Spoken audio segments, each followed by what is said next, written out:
Hey guys, welcome back to my channel. I'm super excited to be here today because I just wanted to give you all a quick update on what's been going on with me.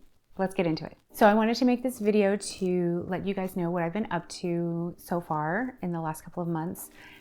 And the last video that I recorded, I mentioned that I had begun a documentary, and I'm calling it a documentary. At first I was like, I'll loosely use the term documentary, but I really want to start calling it what I want it to be, because I feel like that will really help me to make it what I want it to be, which is a documentary, an actual full-on documentary about my family.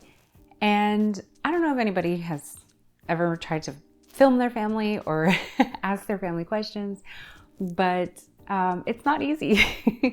And I was like really surprised because I actually got some pushback from family that I didn't anticipate getting pushback from. And the ones that I thought I would get it from, I didn't get it from. So that was kind of new for me. But I tried my best to incorporate them in other ways, because I don't ever want to force anybody to do or say anything that they don't want to do. Listen, if you want to tell me your life story, please, I'll take it. But if you don't want to tell me, or you want to tell me only part of it, that's fine too. I completely get it. I don't want to make anyone feel uncomfortable. But also, I want to learn about other people. I want to learn about my aunts, my uncles, what it was like for them to be my age or younger, things like that. So that's really all this film is about, is to help my generation understand our parents and our aunts and uncles, our grandparents, and even our great-grandparents a little bit better than what we think that we know. So it's been a challenge. It's been a challenge, but it's okay. We're still making progress.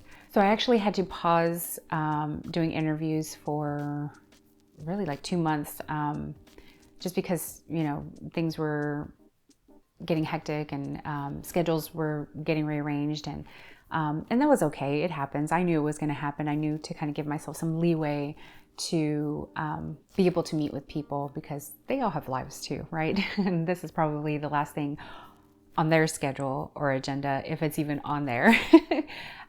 So I get it. That's okay. But in the meantime, I've actually still been busy. I've been able to take video that we've had, I'll call it archives, also known as VHS videos or old camcorder videos, taking those, and I've been digitizing them myself. So that's been taking a while, because each video is probably like an hour, 2 hours, 3 hours long. VHS tapes, I think, went up to 6 hours at one point. So that's a lot to go through. And then of course I'm not using it all, but I am using some of it to incorporate into the film as people speak about different events. I want to be able to include some of the things that they're talking about in the movie as well. So it'll be a fun kind of trip down memory lane for whoever's watching. But also I've been, you know, scanning and restoring old photos with Photoshop. So that's been really helpful. And so I've been able to keep busy through all of that. And I was even still busy trying to go through and edit through my second full interview that I have. So I have 2 full interviews, and I was finally able to go through them and finish them. So I have them marked. I've got them. So when I make the big movie, I'll know where to pull from and how to attach it in and things like that. So that's everything that I've been doing for that. So that's been a lot of work in and itself. So I actually was kind of glad that I had this time to be able to do that. So when I start up filming interviews again, I can just keep going and insert as it goes along, if that makes sense. But I'm excited. It's coming along pretty well, and I'm excited to be able to continue doing my interviews. I had an idea of where I wanted the movie to end, because I learned that you want to know where your movie's going. You want to know where it's going to end. Where is it heading to? So I had an idea initially, but as things have been going on, I've actually changed the way I think I want the movie to end. So it'll be interesting if it's able to come to fruition, and I hope so. Although now we have a new variant of the COVID-19. So, you know, things are starting to change again. So I don't know, we'll just see how it goes. I'm just going to do the best with what I can. Oh, I did want to share with you kind of like the technicality of what I was using to make this movie documentary. So I've got two cameras. I'm using my Fujifilm XT3, which is the one I'm filming on now, with the 18 to 55 millimeter lens. And then I'm also using my XT30 with the 35 f2.8, I believe it's 2.8 lens as like a secondary camera. And forgive me if the slide is changing. The clouds are moving by.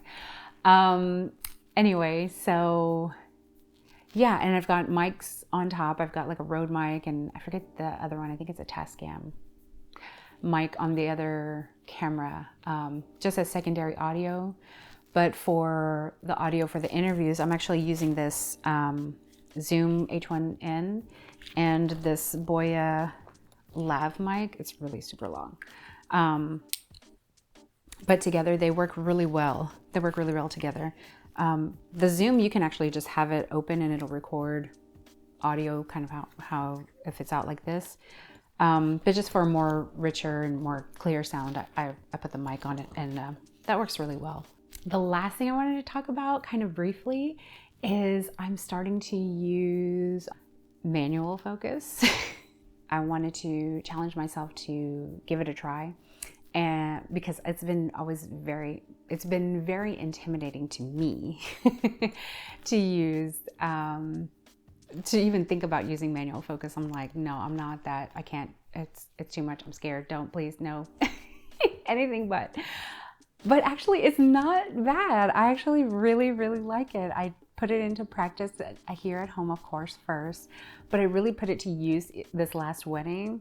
And let me tell you, I think I actually kind of prefer it because it made me slow down on my shooting, and I really got to kind of pay attention and really look at what I wanted to have in focus, what, like even more so the composition, but like really hone in on what I was really trying to focus in on. And that was a lot of fun. It was a challenge. I was nervous. I was super nervous.